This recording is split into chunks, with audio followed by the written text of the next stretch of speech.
સ્વાધ્યાય 3.2 નો પહેલો દાખલો છે. નીચેના દ્વિચલ સુરક્ષ સમીકરણનો યુગ્મનો ઉકેલ આદેશની રીતે મેળવો. એનો છઠ્ઠો દાખલો છે. અહીં અપૂર્ણાંક સ્વરૂપે છે. આપણે પોઈન્ટવાળા દાખલા જોયા, વર્ગમૂળવાળા જોયા, હવે અપૂર્ણાંકવાળા પણ જોઈએ. અહીં જોઈ શકાય બે સમીકરણ છે. 3x/2 - 5y/3 બરાબર -2. બીજું સમીકરણ છે x/3 + y/2 બરાબર 13/6. અહીં જોઈ શકાય છે કે લસા એટલે કે છેદમાં 3 × 2 કરો એટલે 6 થાય. અહીં પણ 3 × 2 કરો તો 6 થશે, બરાબર. તો માટે બંને સમીકરણોને આપણે શું કરીશું? 6 વડે ગુણી કાઢીશું. તો પહેલા સમીકરણને 6 વડે ગુણીએ તો 6 3x/2 ના ગુણાકારમાં 6 અને આ પદના પણ ગુણાકારમાં 6 આવશે અને બરાબરની સામે પણ ગુણાકારમાં 6 આવશે. હવે 6/2 એટલે 3 મળશે, 6/3 એટલે 2 મળશે અને 6 દુ 12 થશે. વચ્ચે ચિહ્ન ધ્યાનમાં રાખો. અહીં માઇનસ છે તો માઇનસ હશે, અહીં 6 દુ 12 એટલે એ પણ -12 મળશે. 3 તરી 9x થશે, -2 પંચા 10y થશે બરાબર -12. હવે 6 અને 3 નો આ તો આપણને સમીકરણ શું મળી ગયું કે પહેલા સમીકરણ ઉપરથી આ એક સમીકરણ મળી ગયું 9x - 10y બરાબર -12. હવે આપણે બીજા સમીકરણ લઈએ તો એને પણ 6 વડે ગુણ્યા હતા, કેમ કે એનો પણ લસા 3 દુ 6 થતો હતો. તો 6 વડે ગુણ્યા એટલે 6 પદ શું તો x/3 એને 6 વડે ગુણ્યા, એને પણ 6 વડે ગુણાકારમાં આવશે અને બરાબરની સામે 13/6 છે, એને પણ 6 વડે ગુણ્યા તો 6/3 એટલે 2 મળે. તો 2 × x એટલે 2x વત્તા અહીં 6/2 એટલે 3 મળશે, 3 × y એટલે 3y.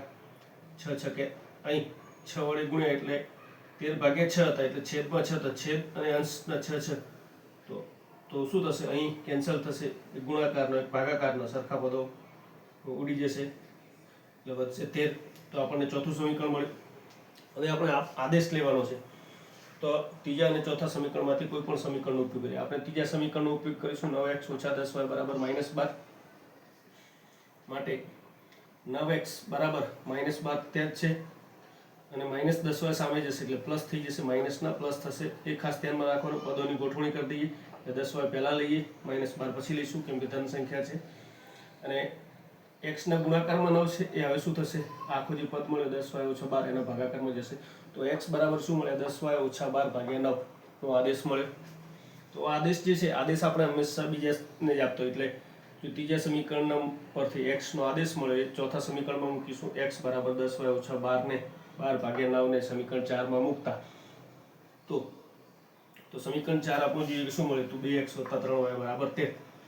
તો 2x + 3y બરાબર 13. તો x છે ત્યાં કિંમત મૂકીશું. શું હતી કિંમત? તો કે x ની જે કિંમત મળી હતી 10y - 12/9 વત્તા 3y બરાબર 13. હવે છેદમાં 9 છે, છેદમાં 9 ને દૂર કરવા માટે શું કરીશું? તો કે આખા સમીકરણને 9 વડે ગુણી કાઢીશું. તો આ પદ 9 વડે ગુણાશે, આ ગુણાશે અને આ ગુણાશે, બરાબર. તો અહીં 9 9 કેન્સલ થઈ જશે, બરાબર. અહીં ગુણાકારમાં રહેશે, અહીં પણ રહેશે. તો અહીં કેન્સલ થયા પછી શું પદો વધે? તો 2 × 10 એટલે 10y છે ને, 10y × 2 એટલે 20y. -12 × 2 એટલે -24. આ ખાસ કાળજી લેવાની છે. એટલે 2 × -12 -24 થઈ જાય. 9 તરી 27y થઈ જશે અને 13 નવા 117, બરોબર. તો આ પદો મળશે. હવે 20y અને 27y નો સરવાળો થશે, બરોબર. 20y વત્તા 27y એટલે 47y થશે. -24 બરાબરની સામે જશે એટલે પ્લસ થઈ જશે. 117 વત્તા 24 એટલે 141 મળશે. એટલે કે 47y બરાબર 141. માટે y બરાબર શું થશે?